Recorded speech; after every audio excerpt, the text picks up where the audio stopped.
السلام علیکم. کی حاجی مرزا که فخر ما هستی. همین سوره بسم الله الذی لا یضر مع اسم شیء فی الارض ولا فی السماء و هو السمیع العلیم، این سوره رو میگن بعد بامداد و شامخوانت، بسیار خوب است. و این سوره اللهم اغفر لی وارحمنی واهدینی عافینی وارزقنی، این سوره رو میگویند که همه وقت تکرار کنی سه رزق میشوی. التماس دامنای عزیز اینها رو به ما پرتر فهمون. اینها سوره نیستند بلکه اینها دعا هستند. از این خاطر البته درست است، این هم تلفظش هم نوشتش همش راست است. اینا با حدیث های پیغمبر خدا وارد شدند. کدام شما اگر اینها را خواندین استفاده کردین، اون چیزی که گفتی همش حقیقت دارد. السلام علیکم حاجی داملا، آیا اخته کردن حیوان جایز است؟ اخته کردن حیوان نزد حضرت امام ابو حنیفه ما و شما و پرگی جایز است. فقط نزد حضرت امام مالک اخته کردن اسب را اجازت نمیدهد، زیرا میگوید قوت اسب کم می شود و نسل او کم می شود.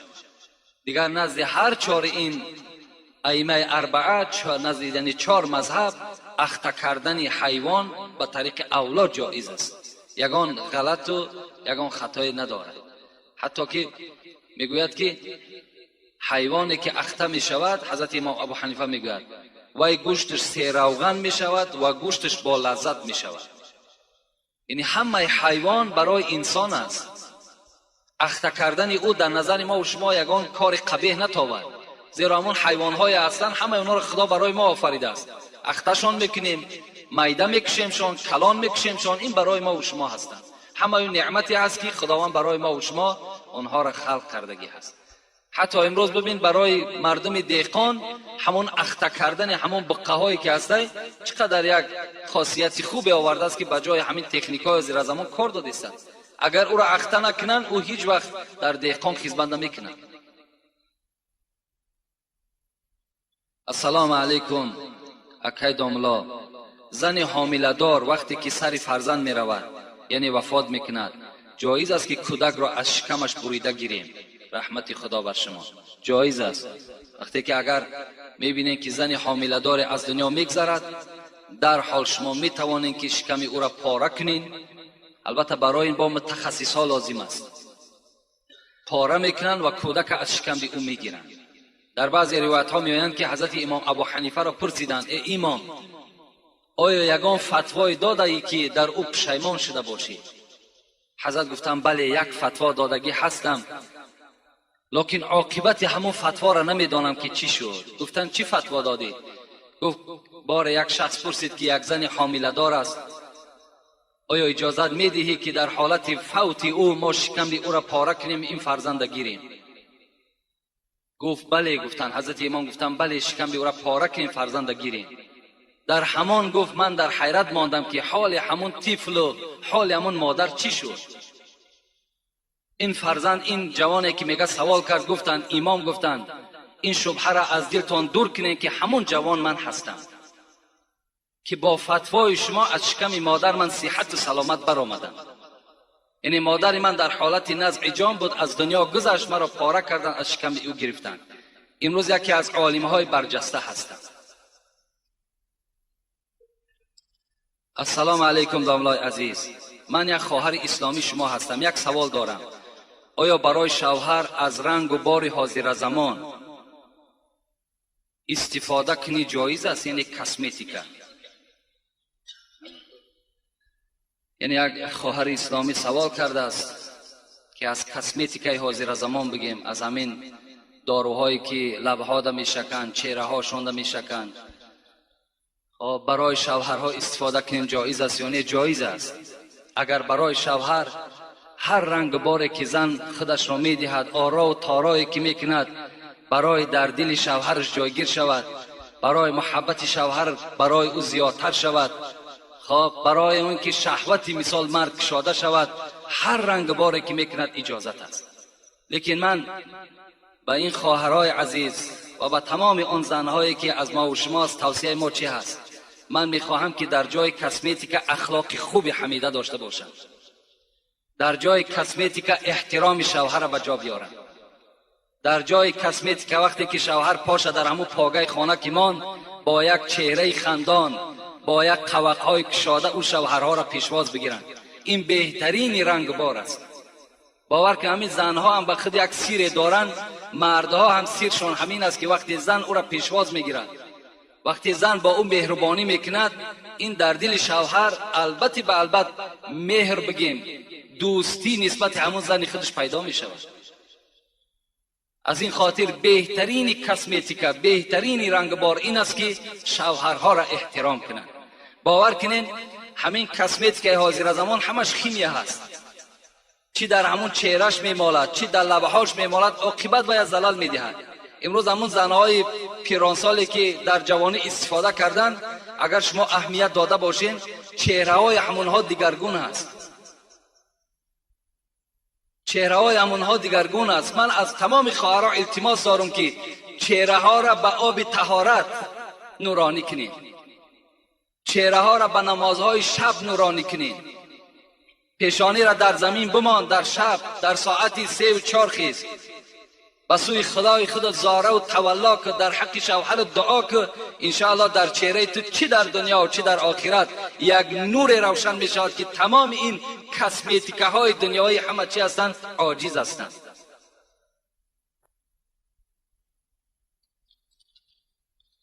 السلام علیکم بابای داملا، آیا همین شعری من ایجاد کردم درست است برای بینمازان؟ یک برادر برای بینمازان هرچی بگن کم است، یک شعر ایجاد کرده است. اگر چنده که رحمت خدا به این برادر ایجاد کردن، در وزن کم شعرها وزن ندارن، لیکن معنای خیلی خوب دارن، معناش پره است. حیف آن نوری که در شماست سجده الله نکرد، حیف آن دست و پایی که در شماست گفتار الله نکرد، حیف آن جسمی که در شماست راه حق را طی نکرد، حیف آن چشمان نرگسین تو که دیدار الله نکرد. یعنی معناهای خیلی کلانی دارد، لیکن وزنها ندارد شعر، وزن در کار برای شعر. من یک شعر از جنونی در همین تمثیل به شما میخوانم که گوش اندازین چگونه حضرت ها ایجاد میکردن. لیکن اولی اگر شاعریش باشد خیلی خوب است، خیلی خوب است، آینده انشاءالله نیک میشود. دلی به عشق او بادا کفیده. حضرت جنونی میگوید همین مسلمانی که در دلش عشق خدا نداشته باشد بادا کفیده، خدا این دل کفانده بگرداند. دلی به عشق او بادا کفیده، زبان به ذکر او بادا کشیده، نریزد آب دیده کور بهتر، تنی به طاعتش رنجور بهتر. اگر مسلمانی که در چشم او آب چشم نباشد، از قیامت نترسد، از گور نترسد، نریزد آب دیده کور بهتر. برای این همون کور بودن بهتر بود. نریزد آب دیده کور بهتر، تنی به طاعتش رنجور بهتر. تنی که طاعت نداشته باشد، عبادت نداشته باشد، فقط به کار دنیا مشغول باشد، این خیل بدن گفتن حضرت فلج بدنش بهتر است. بود بر مرده غافل کفن حیف، به حلق کشته دنیا رسن حیف. دنیا انسانی که از دنیا غافل میگذرد برای او کفن حیف میکنه. انسانی که از دنیا فقط برای همین طله و تاراج دنیا گذشت، او رشته همین دنیایی را میگد حیف میکنه. یعنی این حضرت هم یعنی مثل همین شعر ایجاد کردن، لیکن خیلی خوب است. برای بینمازا این البته کم است. حاجی داملای محترم، من اول از شما عذر پرسیده میگویم که زن شوهر خود را به دین اسلام درآورد، یعنی نماز را یاد دهد. درست است یا نه؟ داملا از شما یک کف دعای نیک طلب دارم، خدا شما را نگاه بدارد. یعنی زنی که اگر شوهرش نمازخوان میکند درست است؟ یعنی البته درست است. این خیلی نادر است که زنی که شوهرش نمازخوان میکند، خیلی نادر است. خوش به حال همون خواهر، خوش به حال همون زنی که برای اصلاح شوهرش حرکت میکند، برای با دیانت کردن شوهرش حرکت میکند. خوش به حال این زنی که البته این عمل انجام میدهد. البته درست است. یک سوال دیگر کردن، آیا اگر شوهری که زنش تعلیم قرآن میکند باز با او زندگی کردن درست است؟ البته درست است. این وظیفه شماست. وظیفه شماست که زن شما قرآن خوان کنین، زن از علم اسلام آگاه کنین. این وظیفه تون است. او حکم شاگردی را نمیگیرد، او تا همون مردن شد او زن شماست. شاگرد شما هم که باشد غلط هم ندارد، هیچ یگان جای غلطی نیست. السلام علیکم بابای حاجی، به سوال من جواب دهید. تسبیح ها را در دیده ها میمالند، چی معنی دارد؟ دویم، زن در دنیا 2 3 4 شوهر میکند، در جنت همراه کدامش میباشد؟ انا زنهایی که در دنیا 2 شوهر میکنند، 3 شوهر میکنند، از پیغمبر خدا پرسیدند این سوال است. حضرت گفتند که با شوهر آخرش در جنت است. کدام شوهری که با او در آخر حیاتش یک جا بود با همراهی او در جنت است. در بعضی روایت ها میآید که کدام شوهری که خوش اخلاق بود این زن همراه او هست. ابی دردا میگوید وقتی که از دنیا گذشتن با شوهر خود، با زن خود گفتن که شوهر نکن اگر تو بخواهی که در جنت همراه من باشی. این مطلب از این سخن ابی دردا هم این است که زن با آخران شوهر خود در جنت است. و تسبیح را در دیده ها مالیدن، اینا یعنی کاری غلط خطا هم بگیم خطا نمیکنیم. تسبیح گردانیدن ثواب، تسبیح گردانین. از گپ بیهوده در همون سبحان الله شما میگوین هزارها بار بهتر است، لیکن بعد تمام کردن اونها را بوسه کردن در دیده ها مالیدن اینش غلط است، گناه است. فقط شما قرآن در دیده تان مالید، فقط شما قرآن بوسه کنید. و یک سنگ است، آیا بوسیدن چی لازم است؟ برعکس در فتواها میگن قبر، حتی قبر پدر که یک قبر خیلی محترم است، همون قبر بوسه کردن حرام است که وای از خاک عبارت است. وقتی که میگه حضرت عمر طواف خانه کعبه میکردن، همون نزد سوراخی آمدن جایی که حجر الاسود ایستادگی هست و همون حجر الاسود گرفتن و بوسه کردن و گفتن قسم به خدا ای حجر الاسود، من دیدم که پیغمبر تو را بوسه کرد و الا من تو را بوسه نمی کردم، تو یک سنگی هستی، از دست تو هیچی نمی آید.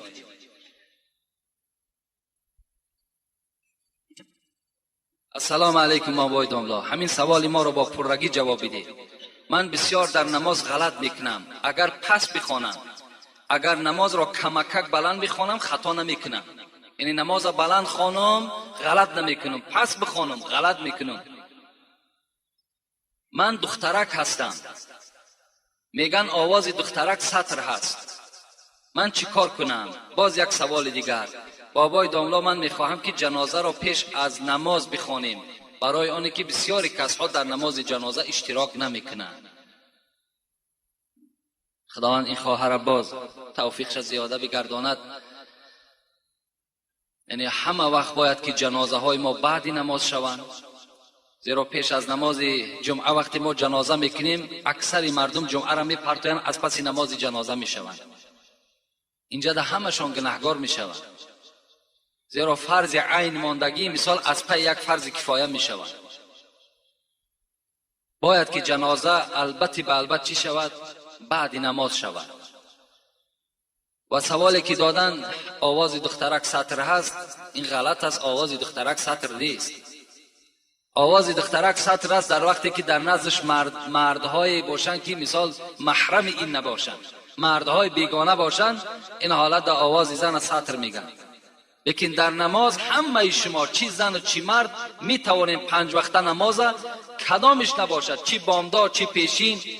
گفتی عباره مختصر که والمنفرد خیرت این ادا، آدمی طاقت‌گذار حق دارد خواب پس میخواند خواب بلند.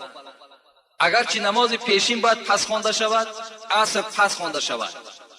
اینها فقط برای امام هستند، برای آدمی طاقت‌گذار نیست. برای آدمی طاقت‌گذار میتونی با تمام آواز در خانت بخوان، چی پیشین باشد چی عصر باشد. نمازهای بلند میتونیم پس بخوانیم، بلند یعنی اختیار شما هست اگر طاقت‌گذار باشین.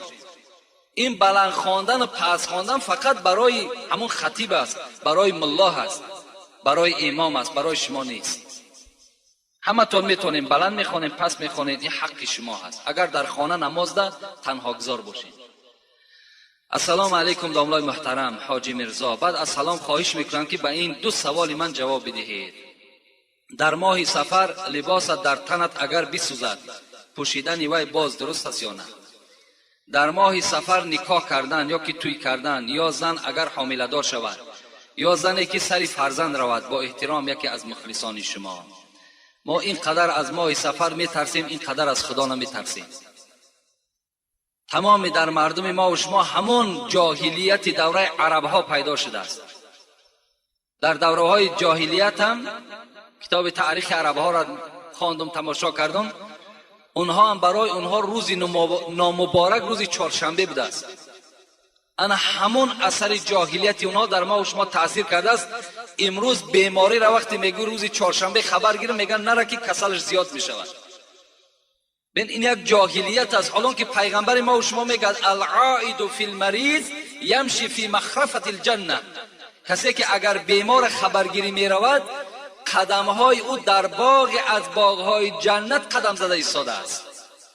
ببین ما و شما را محروم میکنن از فیض همون جنت، از همون داخل جنت. ما و شما را این جاهلیت محروم میکنن، نمیگذارد که شاید که من همون روز چهارشنبه بیکار باشم خلاص.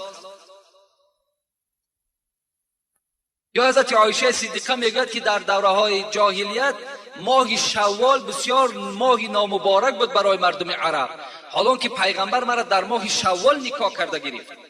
این عایشه صدیقه میگوید. یا جاهلیت ما و شما این گونه بود که یک چغز اگر در بالای یک درخت می نشست میگفتیم از همین خانه یک کس وفات میکنه، یا همین خانه ویران میشد برای که چغز در بالای خانه نشست. حالا که خدای ما و شما میگه و ما اصاب من مصیبت الا باذن الله. ای بندگان من، خاطر شما جمع باشد، از هیچ چیز نترسین. هر بلا و مصیبتی که به سر شما می آید همش از نزد من به اجازت من می آید. شما از اینها نترسین.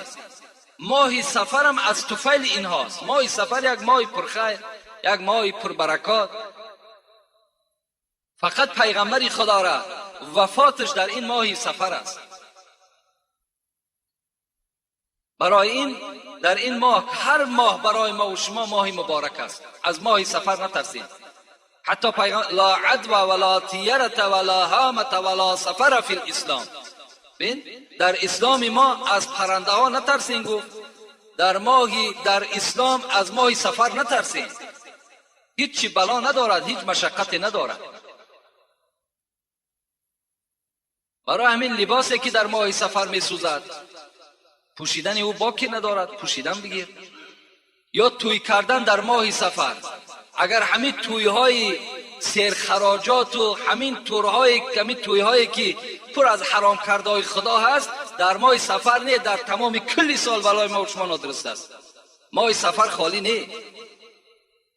یکی خوش به حال همون پیشوای ما و شما که بیچاره البته مانده شدند از حساب همین خراجات اسراف ها و عملهای نادرکار همین مردم که مانده شدن، بعد گفتن که همین ماه سفر در توی کردن درست نیست. شکر که از همین ماه سفر حاضر می ترسن، از خدا نه.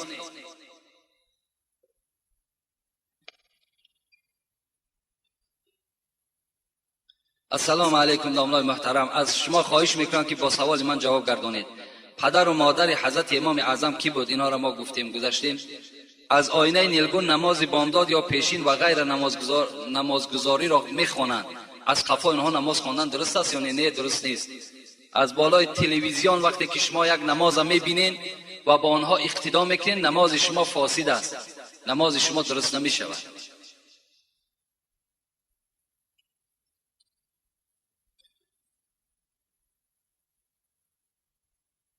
السلام علیکم استاد شیرین زبانم اکای حاجی میرزا، من از شما خواهش میکنم که قرآن ختم کرده مرا در حق گذشتگانم ببخشید.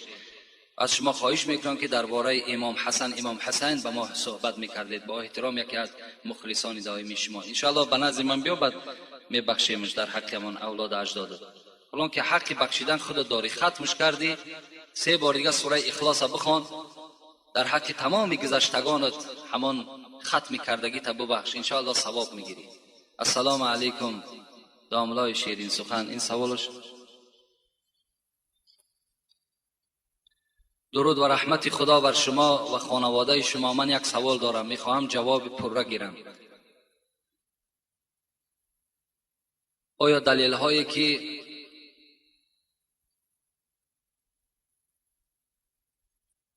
دو سوال هستن که خیلی وقت زیاده میگیرن و میخواهم همین سوال آخران جواب میگردانم. شما در چندین کسیته های خود توی کردن را منع کردید، رقص و بازی موسیقی، حتی گوش کردن را هم، و در کسیت 40 باز اجازت داده موسیقی را. این را با ما پورا فهمونید، زیرا پیروی شما هستیم. التماس با جمعه های نزدیک جواب گردونید. یک گروه مخلصان شما. یعنی توی کردن، من کردن من، این فتوای من نیست. اون چیزی که میگیم از حدیث میگیم، اون چیزی که میگیم از اجتهاد فقهای ما و شما هستند. معرکه هایی که سرخراجات باشد به طریق اولا کردنشان حرام است. اگرچه در اسلام ما و شما پیغمبر میگوید شما توی کنید، یعنی در اسلام هم توی کردن جای غلط نیست. باید در توی پیغمبری خدا از مرده فرق داشته باشد، با آواز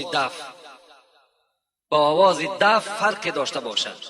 یعنی زنها با همراهی زنها چیکار کنن؟ همون خرسندی خودشان انجام دهند، نه به طریق امروزه، نه به طریق حاضره.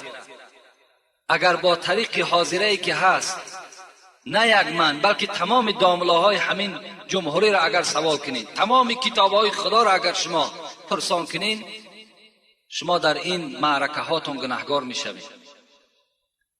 زیرا که اولا معرکه های شما سرخراجات است، خراجات های خیلی زیاده دارین که اکثر شما قرضدار هستین. از حساب معرکه هاتون شما قرضدار میمانید. یکمش. دویم که خواهر و مادر و از ما و شما با مردهای بیگانه در یک موضع رقص بازی میکنند که اینها هم از روی نگاه اسلام البته غلط است و گناه است، این جای پوشیدش نیست. و گوش کردن موسیقی، اگر موسیقی باشد، شعر باشد که از او تربیه باشد، از او آداب گرفتن باشد، درست است. لیکن شعر باشد که از او هیچ تربیه حاصل نمی شود، موسیقی هست که از او هیچ چیز حل نمی شود. یعنی یگان آبادی جمعیت آبادی اسلام آبادی همون فرزندها نمی شود و یا گوش کردن البته غلط است. خدا در قرآن چی میگوید؟ این السمع والبصر والفؤاد کل اولئک کان عنه مسئول. این گوش ها و چشم ها و دست ها و همه اعضای شما در نزد خدا مسئول هستند، جوابگر هستند. برای همین ما هم غمخواری ما چی هست؟ توی هاتون کم خراجات کنید. شرط نیست که یک سراینده را شما در $500 میارین، در $400 میارین. در یک طربخانه برای یک آدم رقاصه $200 جدا کردن، همگی نیم ساعت رقص میکرده است. $200. همین کفران نعمت نیست؟